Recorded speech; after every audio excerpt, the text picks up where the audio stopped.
So here, do the z-score for 930.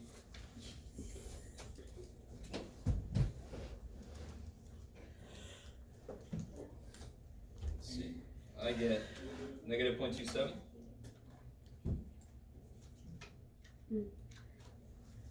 For the Whoops, first one? there you go.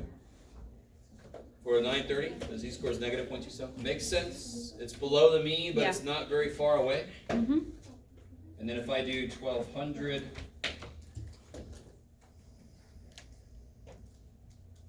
1200, I get 1.70.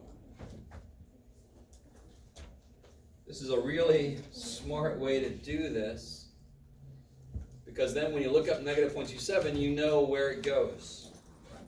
Right, so if I look at negative 0.27, it's going to go here. What do you guys get when you look up negative 0.27? 0.3974. No. 0.3936. Yeah, 3936. 3974. Oh, wait, that's for negative 0.26. Right? So negative 0.27, 0.3936. And then if you look up positive 1.7, what do you guys get? 0.9554. 9554.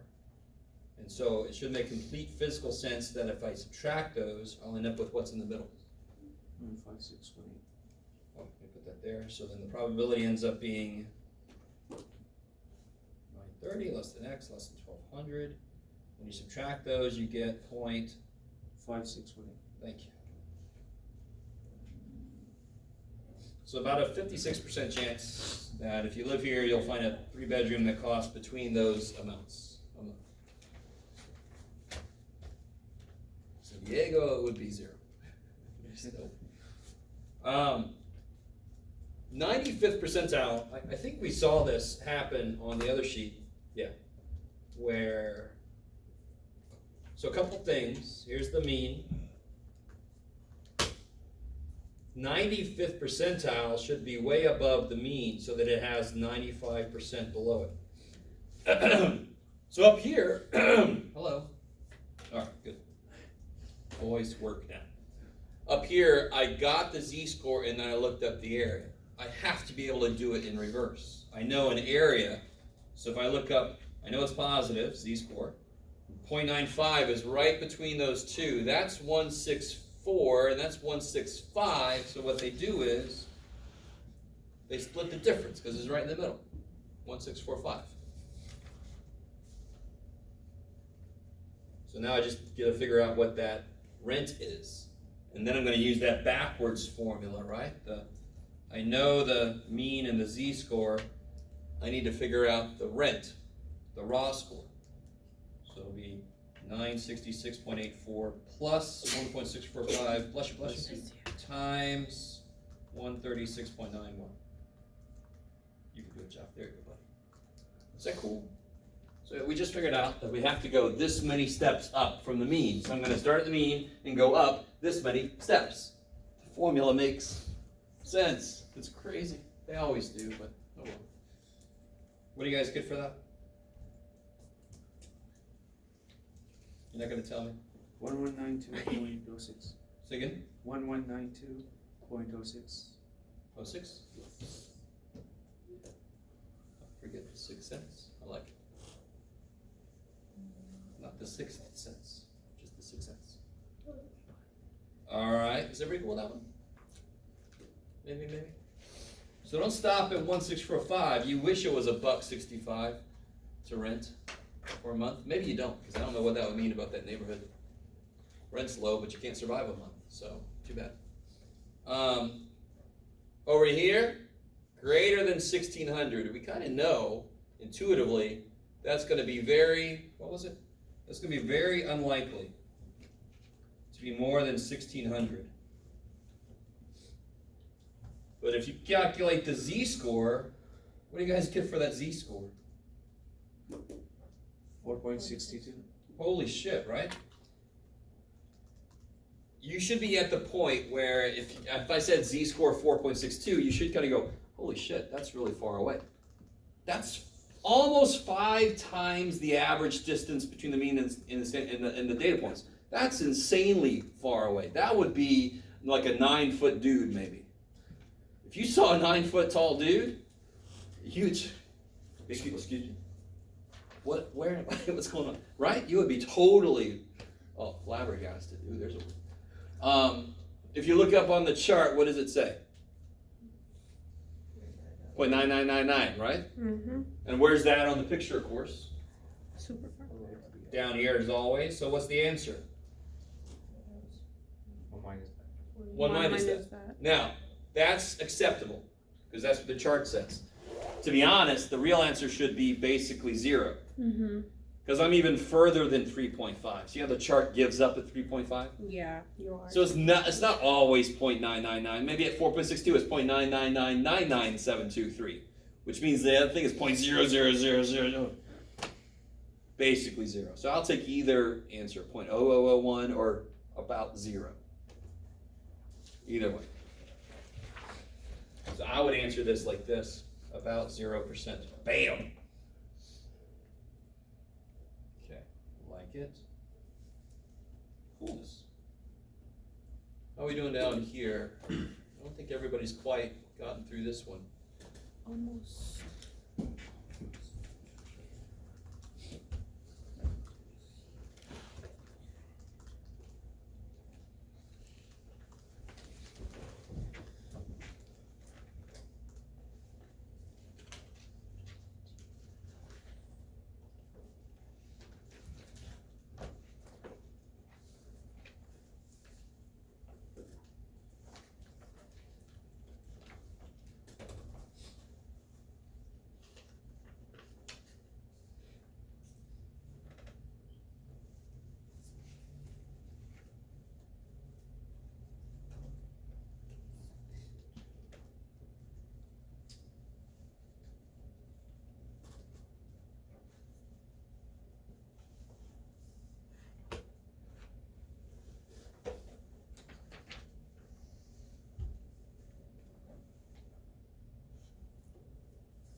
Alright, so this is exactly like this problem. It's exactly the same as this problem. It just has different numbers. Who gives a shit? It's basically the same problem. Anybody do this z-score here yet? The first one, yeah. It's negative 2.62. 0.62? Uh-huh. Okay. And then this one, like 0.3? 0.22? Oh, No. that's close. 2.2. 2.2? No, 0.22. 0.22, Oh, yeah. 0.22, sorry. So I can see, because really, it's only like less than 100 apart, and every step is 300 and something big, so that's way less than a full step. I like it. Right. Yeah. And now, just like before, I look up both those z-scores, and then I can subtract the areas. Where are you at?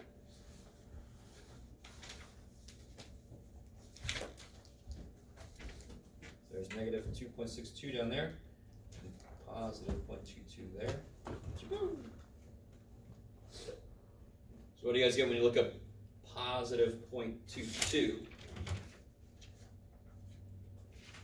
0.5871. Mm-hmm. 5871. And then the Negative 2.62. 0.0044. 0044. And then you just subtract those to get the answer. 0.5827. 5827. Cool. So at about a 58% chance you'll find a 3-bedroom apartment between $2,000 and $3,000. Like it. And then part B is just like part B on the other problem. I just gave you a different percentile. It's now going to be a negative z-score because it's got a very small, I don't know if I've called it this yet, but would you guys agree that I would call, let me get there. I would call this a tail. Mm-hmm. Right, when I chop it, it's like a tail. Yeah. Right? Later this semester, we'll actually have a distribution that looks like Jabba the Hutt with a big long tail. So I'm going to call it the Jabba distribution, but we'll get there. It's actually not called that. Don't know what Jabba the Hutt is. I'm not sure what to make of you. But when you look up 0.15, it's an area. What's z-score? You know it's going to be negative z-score. So what's the closest you can get to 0.15?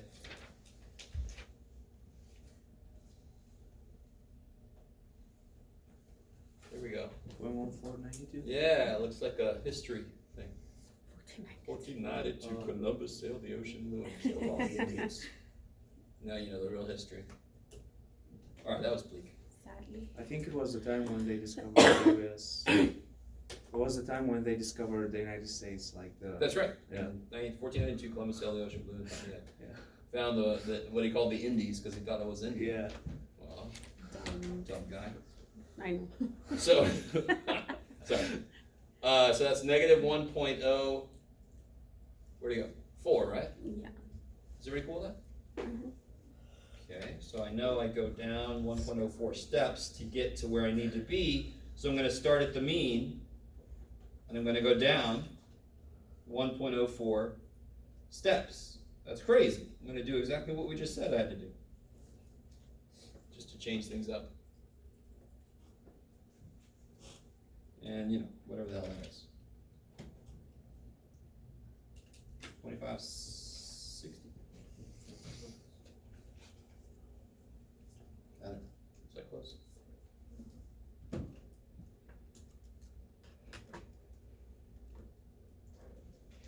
Board check. Man, you guys really don't want to tell me. Oh, Jeff, you left out 8 cents, dude. There we go. I get 2556.78. Mhm. That's close. Not good enough math, boy. All right. And then we get a similar question. It's actually going to be a similar thing here for less than 1600. It should be really hard to do that, considering the mean is 29. Where'd it go? 23. So I want less than 1600. What do you guys get for a z-score for that? Negative 3.76. Negative 3.76. So again, it's going to be 0.0001 or approximately 0.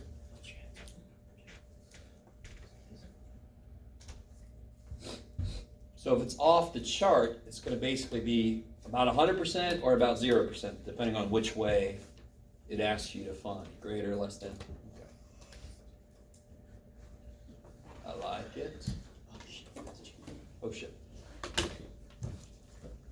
So any questions from that handout? So I don't mind doing a decent amount of this with you because this is huge. I think I've told you that. Chapter 6 is actually the most important chapter because it sets up the idea behind almost everything we're going to do for the rest of the semester. This connection between where I am in a normal curve and what probability there is around that. Okay. So I'm going to do something that kind of takes us a step back, which is always okay. I want you guys, for some reason, to figure out the mean and the standard deviation for this.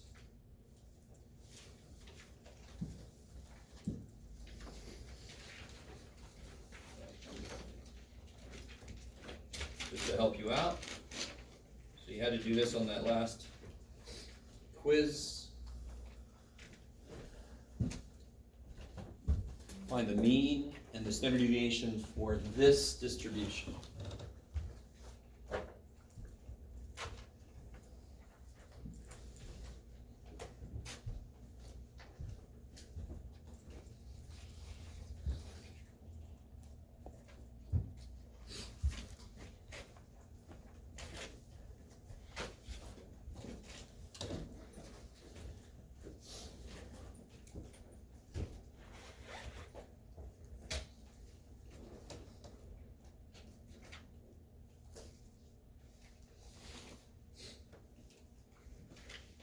You can look up the formulas if you forgot them. You Look on your quiz, all the formulas are right there.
All right, let me catch up with you guys. So we multiply these, you get 0.25, 0.5, 0.75, and 1. So when you add those up, you actually get the mean. So what do you get when you add those up? 2.5. 2.5. It makes sense. They're equally likely, so the mean should be right in the middle. 2.5. So now if I do this one, I can multiply this by this. 0.25, 1. Oh shit, Jeff. What is that? 2.25? And 4. Is everybody cool with that? Yeah. So you multiply this times this times this. And then when you add those up, you get 7.5? Yeah. So there's the mean, 2.5. And then the standard deviation is going to be the square root of this minus the mean squared. That's the formula, right? Standard deviation is the square root of sum of x squared p of x minus mu squared. Right, that's the formula. So go ahead and see what you get from that.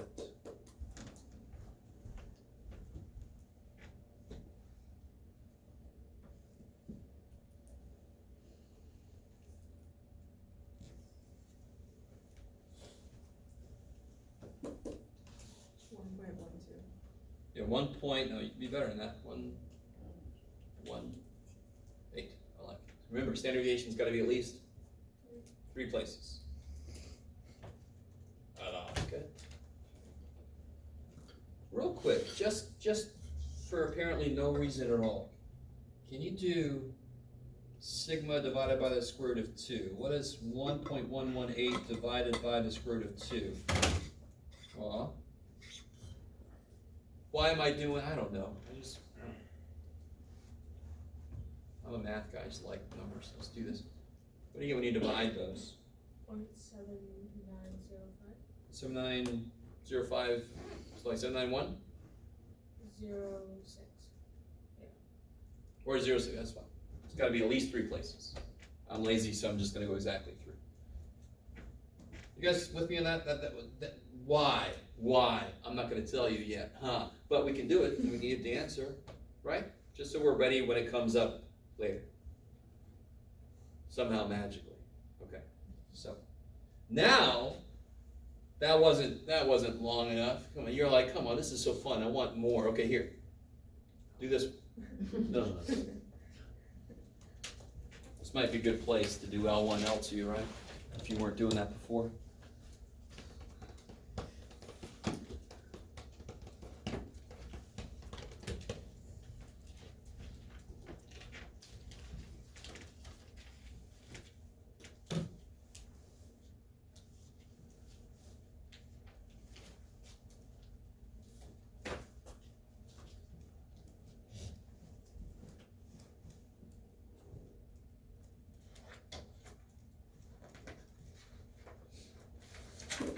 By the way, if you can't read my writing, you can look on the other side. It's this table here. Just try to focus just on that. Right. But if you can read my writing, go ahead and just look at this.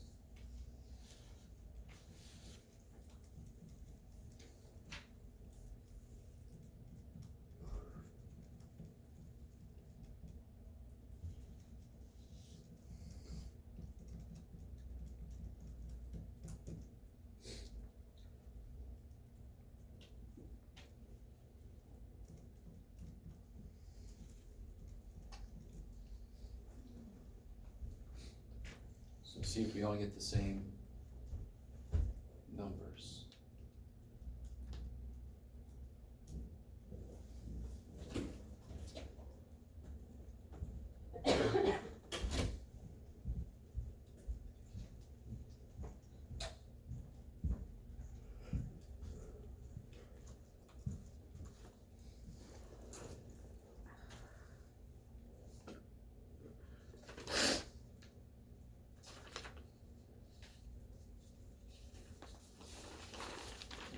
This is good. Kind of teaching this in a different order for the first time. So you're my guinea pigs. Oh, Yeah. Are you guys getting those numbers so far? Then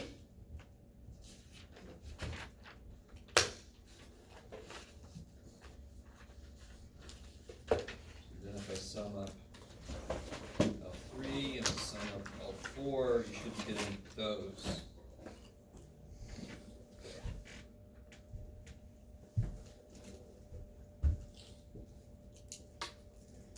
Why does it make sense the mean is 2.5? Because it's the heaviest weighted thing, and then it's symmetric around that. You guys tell me? I know, I'm interrupting you. I'll wait.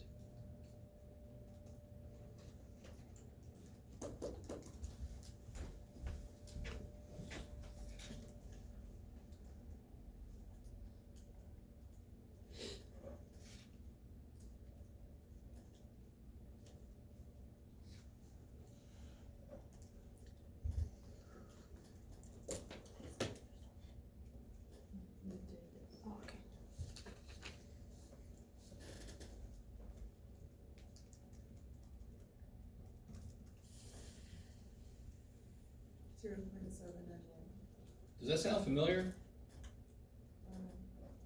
Isn't that what we got up here somehow?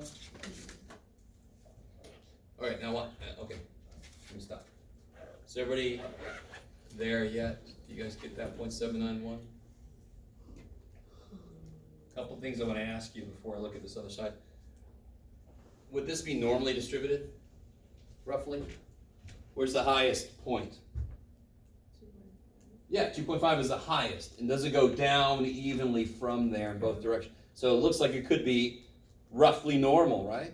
So now look at the other side. Let's kind of build up what this is related to. So look at the other side. If I put 4 numbers in a hat, 1, 2, 3, 4 on a piece of paper, then obviously each one has a 1/4 chance of getting picked. Is that cool? So that's what it would look like if I made a histogram out of it. How are we doing? So basically it's kind of like a uniform curve, even though it's not continuous. It's sort of like a uniform distribution. So this is nice in a sense, isn't it? It's one big ass rectangle, it's symmetric. It's a nice distribution. Is it normal? No. Hell no. They're all the same height. Okay, now watch. Now this is interesting. Okay, so can you imagine? So I put 4 numbers in a hat and I pick out a number. What's the probability? It's 3. Obviously, it's 1 out of 4, 25% chance, right?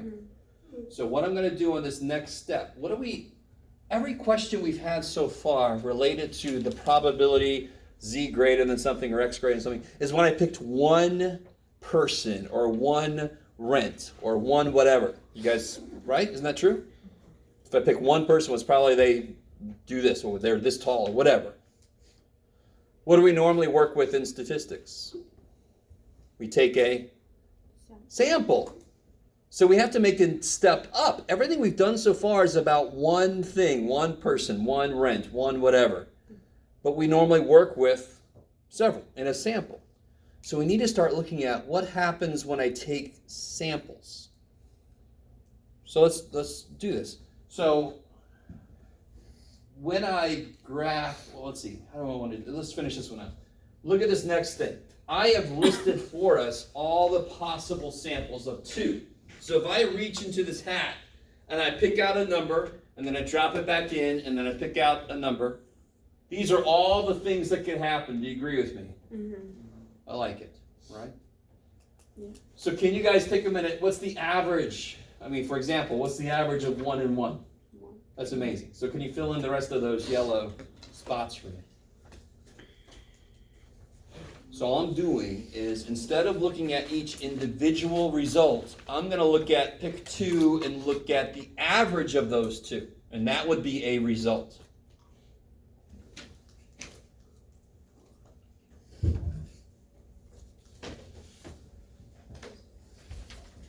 So the average of 1 and 1 is 1. What's the average of 1 and 2? 1.5. Right? That's all we're doing right now, right? 1 and 3 is 2. 1 and 4 is 2.5. I like it. Keep going. You'll start to see a pattern that'll make it quicker to do this. Maybe.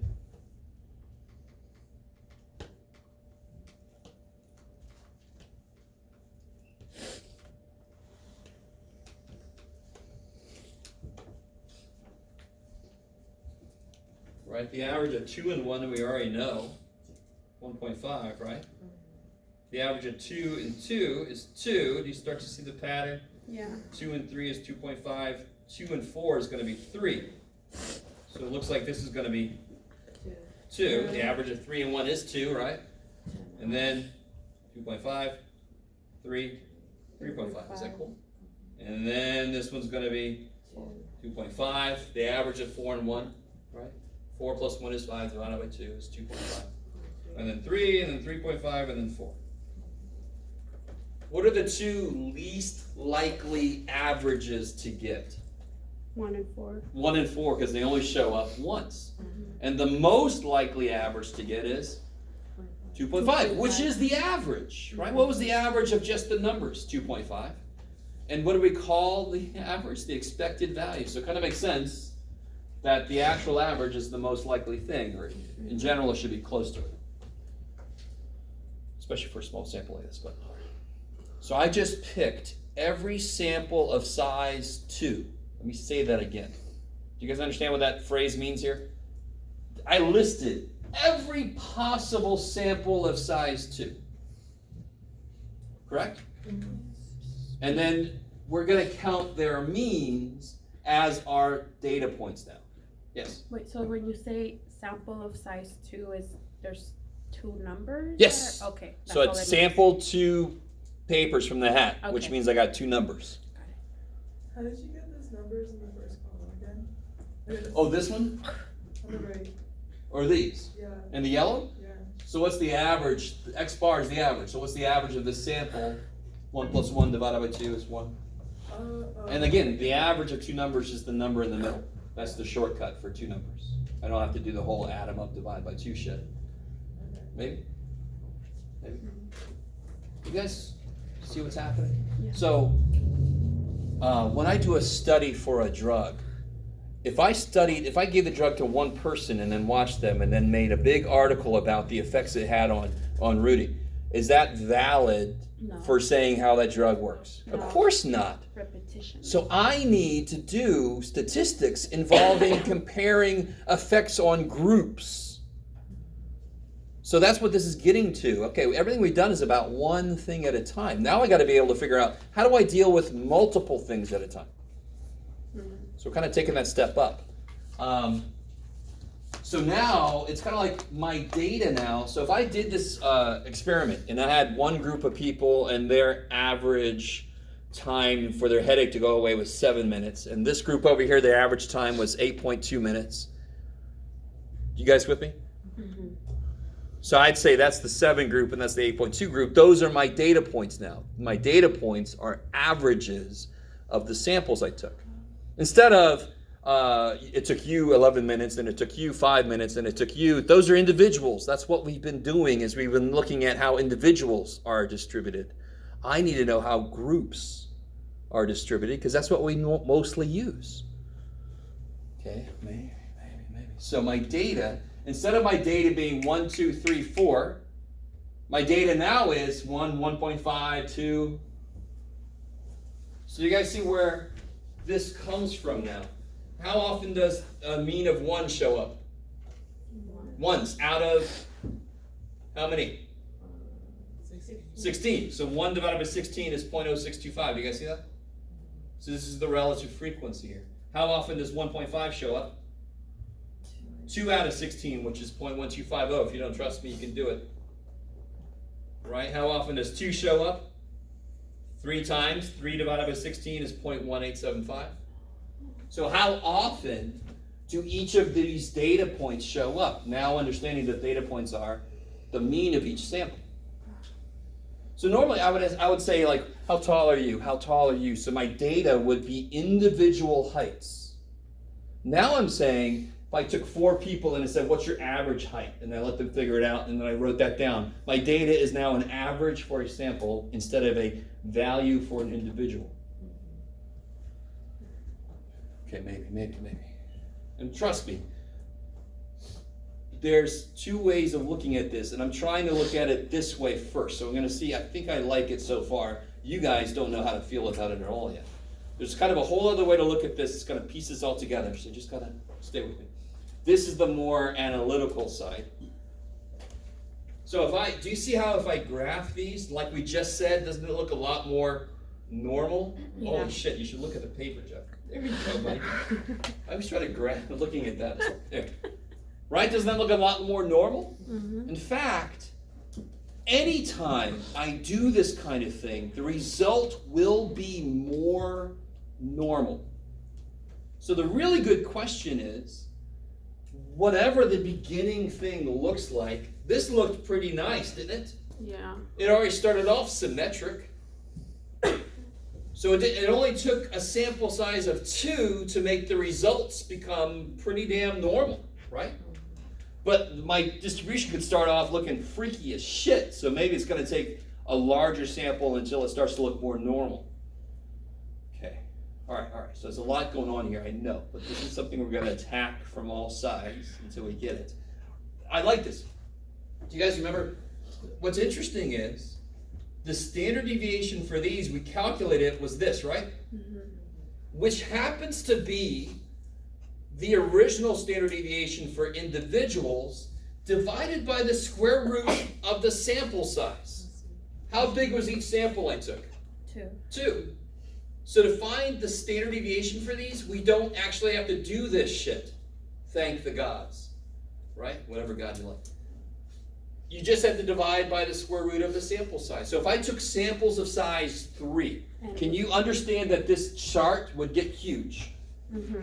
Huge, because it would be 1, 1, 1, 1, 1, 2, 1, 1, 3, 1, 1, 4, 1, 2, 1. Well, holy shit. But I could do it, right? Yeah. Sure, if I really felt bored, it was raining outside, I got nothing to do, I would make a big ass table, right? And the internet's out, maybe cable's out.